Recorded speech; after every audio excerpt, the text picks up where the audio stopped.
സുഹൃത്തുക്കളെ, ജന്തർ മന്ദിറിലെ വിദ്യാർത്ഥി പ്രക്ഷോഭവുമായി ബന്ധപ്പെട്ട് സുപ്രീം കോടതിയിലെ മുതിർന്ന അഭിഭാഷകനായ ദുഷ്യന്ത് ദാവെയുടെ ഒരു നിരീക്ഷണം ശ്രദ്ധേയമാണ്. ഇന്ത്യൻ ഭരണഘടനയിൽ സുപ്രീം കോടതിക്ക് നൽകിയിരിക്കുന്ന സ്ഥാനം അതിവിശിഷ്ടമാണ്. നിയമം വ്യാഖ്യാനിക്കുന്ന ഒരു കോടതി മാത്രമല്ല, അത് ജനങ്ങളുടെ മൗലിക അവകാശങ്ങളുടെ കാവൽക്കാരൻ കൂടിയാണ്. ഭരണഘടനയിലെ ആർട്ടിക്കിൾ 32 ഓരോ പൗരനും ഒരു ഉറപ്പ് നൽകുന്നു. ആരുടെയെങ്കിലും മൗലികാവകാശം ലംഘിക്കപ്പെട്ടാൽ അവർക്ക് നേരിട്ട് സുപ്രീം കോടതിയെ സമീപിക്കാം. അത്തരം സാഹചര്യങ്ങളിൽ ഇടപെട്ട് നീതി ഉറപ്പാക്കുക എന്നത് സുപ്രീം കോടതിയുടെ ഭരണഘടനാപരമായ ബാധ്യതയാണ്. ഭരണഘടനാ നിർമ്മാണ സഭയിൽ സംസാരിക്കവേ ഡോക്ടർ അംബേദ്കർ ആർട്ടിക്കിൾ 32 കുറിച്ച് പറഞ്ഞ വാക്കുകൾ ഇന്നും ചരിത്രത്തിൽ രേഖപ്പെടുത്തിയിരിക്കുന്നു.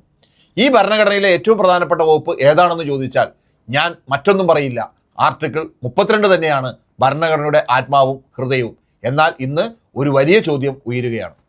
ജൂലൈ 20 ഡൽഹിയിലെ ജന്തർ മന്ദിറിൽ സമരം നടത്തിയ ആയിരക്കണക്കിന് വിദ്യാർത്ഥികൾക്കെതിരെ പോലീസ് അതിക്രമം നടന്നുവെന്ന ആരോപണങ്ങൾ ഉയർന്നു. നിരവധി പേർക്ക് പരിക്കേറ്റു. ഈ വിഷയത്തിൽ ഇടപെടണമെന്ന് ആവശ്യപ്പെട്ട അഭിഭാഷകർ സുപ്രീം കോടതിയെ സമീപിച്ചു. എന്നാൽ ഹർജി പരിഗണിച്ച ബെഞ്ച് ഞങ്ങളുടെ സമയം പാഴാക്കരുത്, വീഡിയോകൾ കാണാൻ ഞങ്ങൾക്ക് സമയമില്ല എന്ന നിലപാട് സ്വീകരിച്ചുവെന്നാണ് റിപ്പോർട്ടുകൾ. അപ്പോൾ ഉയരുന്ന ചോദ്യം ഇതാണ്: അംബേദ്കർ പറഞ്ഞ ഭരണഘടനയുടെ ആത്മാവായ ആർട്ടിക്കിൾ 32 പ്രാധാന്യം ഇന്ന് കുറഞ്ഞുപോയോ? മൗലികാവകാശങ്ങൾ സംരക്ഷിക്കുക എന്ന സുപ്രീം കോടതിയുടെ അടിസ്ഥാന ഉത്തരവാദിത്തത്തിൽ നിന്ന് കോടതി അകന്നുപോവുകയാണോ? അംബേദ്കർ മൗലികാവകാശങ്ങളെക്കുറിച്ച് വിശേഷിപ്പിച്ചത് ഓരോ വ്യക്തിയുടെയും സുരക്ഷയ്ക്കും സ്വാതന്ത്ര്യത്തിനും ഏറ്റവും വലിയ സംരക്ഷണം എന്നായിരുന്നു.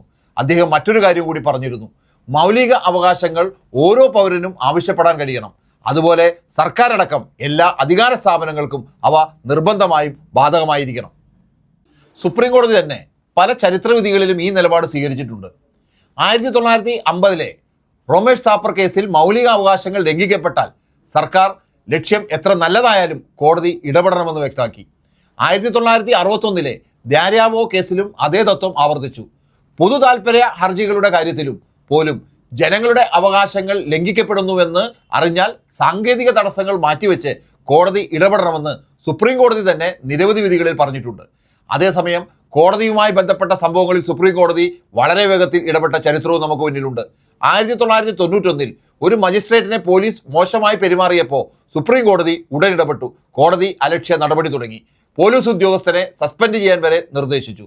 1994 അലഹബാദ് ഹൈക്കോടതി പരിസരത്ത് പോലീസിന്റെ ആക്രമണമുണ്ടായപ്പോൾ സുപ്രീം കോടതി അതിവേഗം കേന്ദ്രസേനയെ വിന്യസിക്കാനും പിന്നീട് CBI അന്വേഷണം നടത്തുവാനും ഉത്തരവിട്ടു.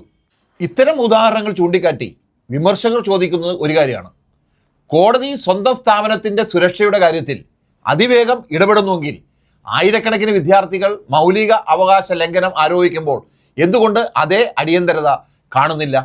ഇവിടെ മറ്റൊരു കാര്യം ശ്രദ്ധിക്കണം. വിദ്യാർത്ഥികൾ ആവശ്യപ്പെടുന്നത് അസാധാരണമായ ഒന്നല്ല. പരീക്ഷ ചോർച്ച അവസാനിപ്പിക്കണം, വിദ്യാഭ്യാസ സംവിധാനത്തിൽ സുതാര്യത വേണം, കുറ്റക്കാർക്കെതിരെ നടപടി വേണം, ഉത്തരവാദിത്തമുള്ളവർ ഉത്തരവാദിത്തം ഏറ്റെടുക്കണം. ഇതാണ് അവരുടെ ആവശ്യം. ഇന്ന് ഇന്ത്യയിലെ കോടിക്കണക്കിന് യുവാക്കൾ തൊഴിൽ പ്രതീക്ഷിച്ച് കാത്തിരിക്കുകയാണ്. അവരുടെ ജീവിതം നിർണ്ണയിക്കുന്ന മത്സര പരീക്ഷകളിൽ ആവർത്തിച്ച് ക്രമക്കേടുകൾ സംഭവിക്കുമ്പോൾ അവരുടെ നിരാശയും പ്രതിഷേധവും സ്വാഭാവികമാണ്. അത്തരം സമയങ്ങളിൽ ജനങ്ങൾ അവസാന പ്രതീക്ഷയായി നോക്കുന്നത് സുപ്രീം കോടതിയാണ്. കാരണം ഭരണഘടന നൽകിയ ഏറ്റവും വലിയ ഉറപ്പ് അതാണ്. സർക്കാരിനേക്കാൾ മുകളിലായി നിയമം നിലകൊള്ളണം. അധികാരത്തെക്കാൾ ശക്തമായി ഭരണഘടന സംസാരിക്കണം. ആ ഭരണഘടനയുടെ കാവൽക്കാരനാണ് സുപ്രീം കോടതി. അതിനാൽ ജനങ്ങളുടെ മൗലിക അവകാശങ്ങൾ ചോദ്യം ചെയ്യപ്പെടുന്ന ഓരോ നിമിഷത്തിലും സുപ്രീം കോടതി അതിൻ്റെ ഭരണഘടനാപരമായ ഉത്തരവാദിത്തം നിർവഹിക്കുമെന്ന വിശ്വാസമാണ് ഇന്ത്യയിലെ ജനാധിപത്യത്തിൻ്റെ ഏറ്റവും വലിയ ശക്തി. നീതി ലഭിക്കുക മാത്രമല്ല, നീതി ലഭിക്കുന്നുവെന്ന് ജനങ്ങൾക്ക് ബോധ്യപ്പെടുകയും വേണം. അതാണ് ഭരണഘടനയുടെ ആത്മാവ്.